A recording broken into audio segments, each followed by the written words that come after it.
The Chicago Bulls won 6 championships in the 1990s.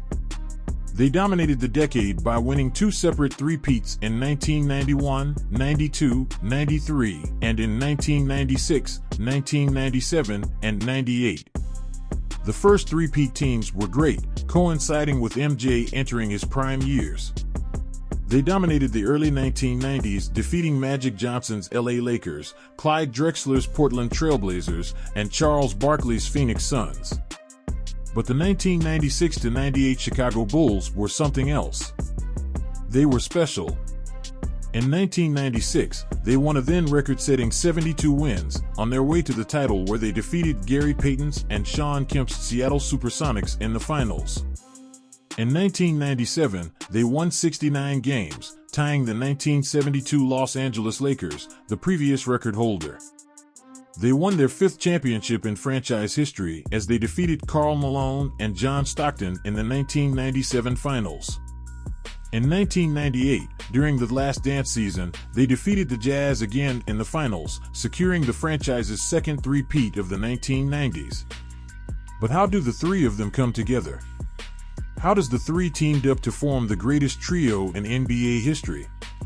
Today, we're going to talk about the Chicago Bulls' legendary trifecta of Michael Jordan, Scottie Pippen, and Dennis Rodman. Their rivalry, and how they managed to put behind their complicated history to win 3 consecutive championships and build a dynasty together. The rivalry between the Chicago Bulls and the Detroit Pistons of the early 1990s was fierce. To say that it was physical would be an understatement. It was vicious. The young and upcoming Bulls experienced not just physical, but also mental toll every time they faced the Pistons in the playoffs. They met 4 times, one in the conference semifinals and 3 times in the Eastern Conference Finals, where the Pistons beat the Bulls twice until Chicago finally got over the hump and beat the reigning NBA champs by means of a sweep in the 1991 East Finals. During those battles, the Bad Boys Pistons showed no mercy towards the young Bulls. There was no game in any series that was absent of flying elbows, shoves, body slam, and any other cheap shots that you can think of. The principal instigators of the Bad Boys were Bill Laimbeer, Rick Mahorn, John Sally, Isaiah Thomas, and Dennis Rodman. If you were a 90s kid and you have watched these 2 teams spar against each other for 4 straight years, you wouldn't believe even for a second that Rodman will wear a Bulls jersey in your lifetime. Even Rodman himself cannot believe it actually happened, telling former coach Chuck Daly, 4 years ago, you're going to be in Chicago playing basketball. What would have been your response? Would you have ever believed it? Your wildest imagination? Not even nowhere near what I expected at the end of my career being in Chicago. It's kind of strange, you know. But it happened. And for a very good reason.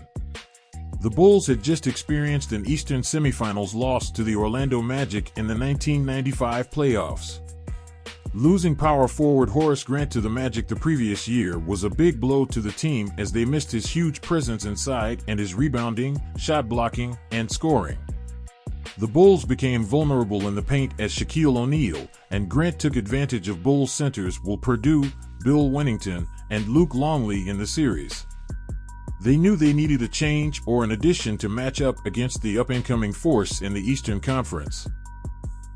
You know what? I think it was great for us. That worked out 2 ways. We realized that Dennis was looking forward to rejuvenating his career, and it was important for us to get back to being a championship team.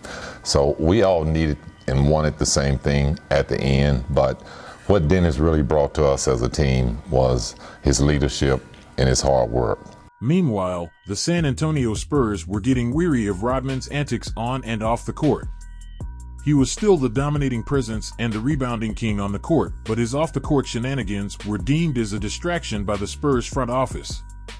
He was fined a total of $32,500 during his first season in San Antonio for 4 separate incidents and was suspended for a total of 3 games. He threw a bag of ice at Spurs coach Bob Hill after being ejected from an exhibition game. He separated his shoulder in a motorcycle accident. He took a leave of absence from the team, was late to games and team events, and was again suspended on multiple occasions. But things came to a head in the 1995 playoffs.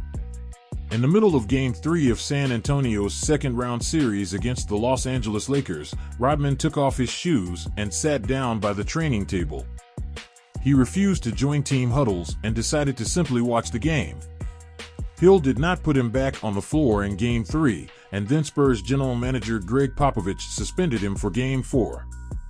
In his autobiography, Bad as I Want to Be, Rodman viewed the decision to suspend him as one approved by the entire team. The players wanted to take a stand against me, Rodman wrote. Management wanted to take a stand against me. The whole organization wanted to send a message to me. Rodman viewed that as the moment in which he knew he would not return to San Antonio. Spurs legend David Robinson had this to say on Rodman, indicating that the team fully supports the decision made by the front office. "I want him back," Robinson said according to the New York Times. "But with the right frame of mind." But Rodman was not in the right frame of mind. A year before he was traded to San Antonio, Rodman was showing an extreme change in behavior. Rodman skipped training camp in 1992 and was fined $68,000 by the Pistons. He was suspended 3 games for refusing to go on a road trip. But the low undoubtedly came in February of 1993, when he was found asleep in his truck outside of the Palace at Auburn Hills with a rifle. Rodman was extremely close with former Pistons coach Chuck Daly, whose resignation in 1992 seemingly sparked that change in the former Defensive Player of the Year. He was missing a father figure. Rodman grew up without a father, and Daly being in his life during his Pistons years filled that void.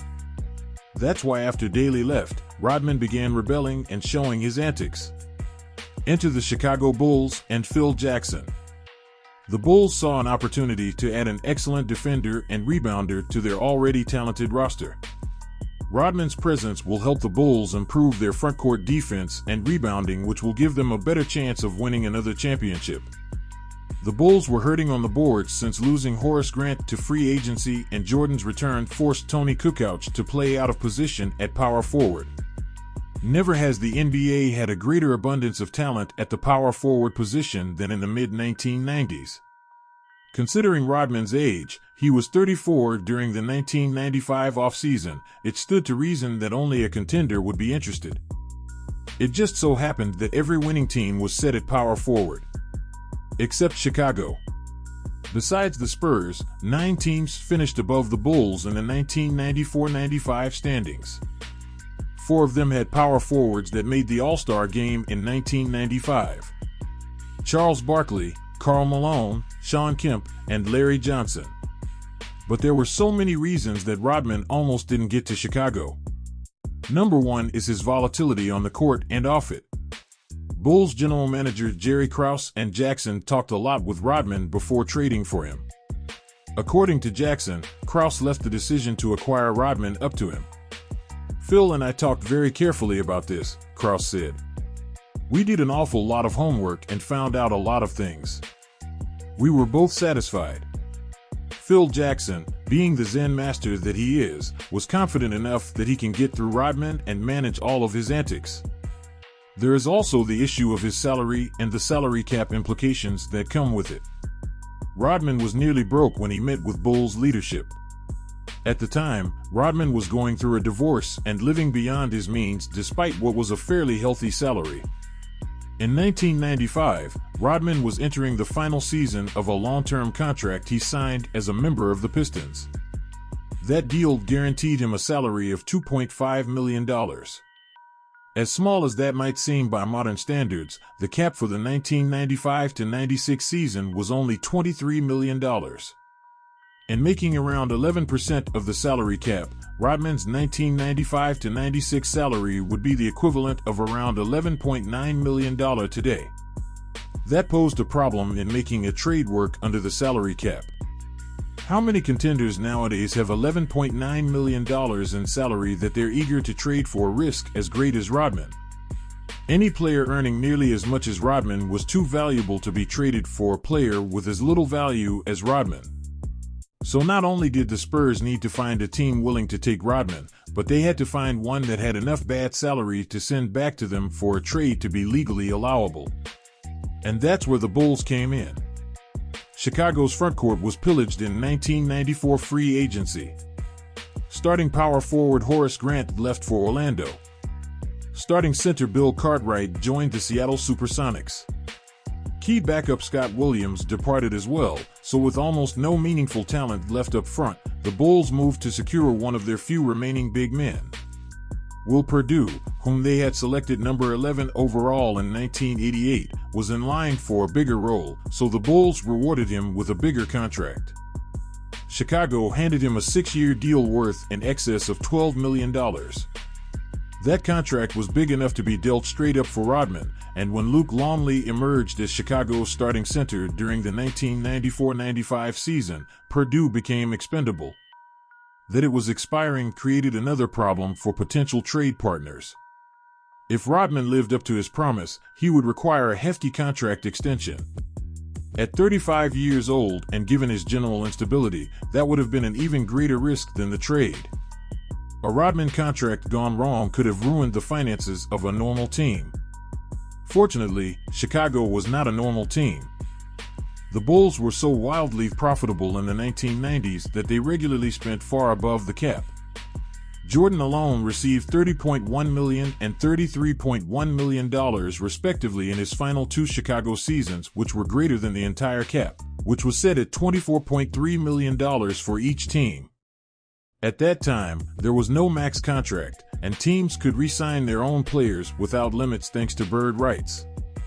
The Larry Bird rights, or the Larry Bird exception, refers to an exception in the salary cap rules that allows a team to re-sign their own free agents by exceeding the salary cap. It was named after Larry Bird because the Boston Celtics was the first team allowed to use this rule when Bird became a free agent, essentially setting the precedent for this exception to the cap. Jordan's deal ensured that Chicago had no aspirations of creating cap space moving forward, so they lost no flexibility in paying Rodman. He received a 1-year, $9 million contract for the 1996-97 season, and then a $4.6 million pact for the 1997-98 season. Never in NBA history have the stars aligned so perfectly for a contending team to make a blockbuster trade. For the Bulls to get a player of Rodman's caliber in exchange for a backup, they needed him to systematically destroy his trade value over the course of 2 years in an era in which players of his position were plentiful and few teams could afford to absorb his contract. And that's exactly what happened. The Spurs were so done with Rodman that they traded him to Chicago for almost nothing. It was a 1-in-a-million fluke that allowed the Bulls to add a third Hall of Famer to their legendary Jordan-Pippen duo, and fortunately for the sake of competitive balance, it is one that is unlikely to ever repeat itself.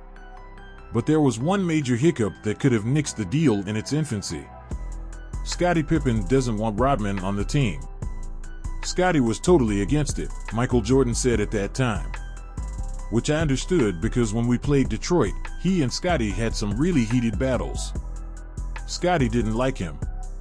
Pippen's issues with Rodman stemmed from all the physical punishment he had endured against the Pistons through the years and a dirty foul committed by Rodman in the 1991 Eastern Conference Finals. During the closing minutes of Game 4, when the series was all but done, Pippen drove to the lane for a layup and Rodman pushed him to the stands in frustration. "We were losing, and we can't beat them. Our time was up." So I said, "What the heck?" Rodman said in an interview. Pippen suffered a 6-stitch gash on his chin because of the flagrant foul. When Rodman, Jordan, Pippen, and Jackson went to Krause's house to iron out the issue between Pippen and Rodman, the trio basically did not talk to each other while having dinner. According to Rodman, they were like a triangle, him on this side, Jordan on that side, Pippen on the other side, and Jackson in the middle, but all in complete silence while on the table. Jackson, Michael will be over here, MJ, Scottie will be over there, and I'll be over here. Obviously, their history and the animosity that had built up between them through the years still lingers in the room. So Jackson comes over and says to Rodman, "Hey, Dennis, can you do me a favor? Can you go over there and say you're sorry to Scottie?" Rodman was like, "What?" Say what? I'm sorry to Scottie? Phil said, just go over there and soften him up a little bit, because of what happened in '91. You pushed him in the stands. Rodman said, you gotta be kidding me, right? That was just an effing game. Jackson said, just do it for me. So Rodman went up to Pippen and said, hey man, I'm sorry about what happened. Pippen replied, don't worry about it. We just want to win. And that's how the deal got done. You know what? I think it was great for us. That worked out two ways. We realized that Dennis was looking forward to rejuvenating his career, and it was important for us to get back to being a championship team. So we all needed and wanted the same thing at the end. So with no more major hurdles in acquiring Rodman, the Bulls went ahead and executed the deal. The 1995-96 season was a perfect season for Chicago. The Bulls started flaming hot. They started 37-0 at home. Their 33 road wins were the most in NBA history until the 2015-16 Golden State Warriors won 34 road games. The season was the best three-loss start in NBA history at 41-3.932, which included an 18-game winning streak for the team. The team also went undefeated in January with a 14-0 record and held a 42-5 record at the All-Star break. The Bulls became the first NBA team to ever win 70 regular season games, finishing in first place in the Central Division, Eastern Conference, and the entire league, and posted a league-best 39-2 home record. They are also the only team in NBA history to win more than 70 games and an NBA title in the same season. During that season, Jordan was named Most Valuable Player of the Year, averaging 30.4 points, 6.6 rebounds, 4.3 assists, and 2.2 steals per game. In addition, Pippen averaged 19.4 points, 6.4 rebounds, 5.9 assists, and 1.7 steals per game, while Rodman led the league with 14.9 rebounds per game and won his fifth rebounding title. Jordan and Pippen were also both selected for the 1996 NBA All-Star Game in San Antonio, with Jackson coaching the Eastern Conference, and Jordan winning his second All-Star Game MVP award. Tony Kukoc won Sixth Man of the Year, averaging 13.1 points off the bench, and Phil Jackson, Coach of the Year. Jordan and Pippen were both named to the All-NBA First Team, and the three of them, Jordan, Pippen, and Rodman, were named to the NBA All-Defensive First Team. Chicago fans have accepted and loved Rodman despite being one of their most hated during his Pistons days. He was home and Jackson perfectly fit the father figure he was missing since Chuck Daly. The whole country and the world were crazy about the Bulls, giving even the likes of Steve Kerr, Luke Longley, Judd Buechler, Bill Wennington, and Randy Brown, all bench players, celebrity-like treatment. Jordan was at the peak of his powers and popularity, Pippen was the second most popular and the second best player in the league, and Rodman wreaked havoc on the boards, defense, played exquisite mind games against the opponents, and some more. At one point, MJ was able to escape reporters in the locker room because all of the attention was focused on Rodman, interviewing him about his latest theatrics. Rodman's McDonald's cup billboard that had his hair changed to different colors depending on the temperature caused traffic on the freeway. They were like the Beatles. Every arena they played in was guaranteed sold outs.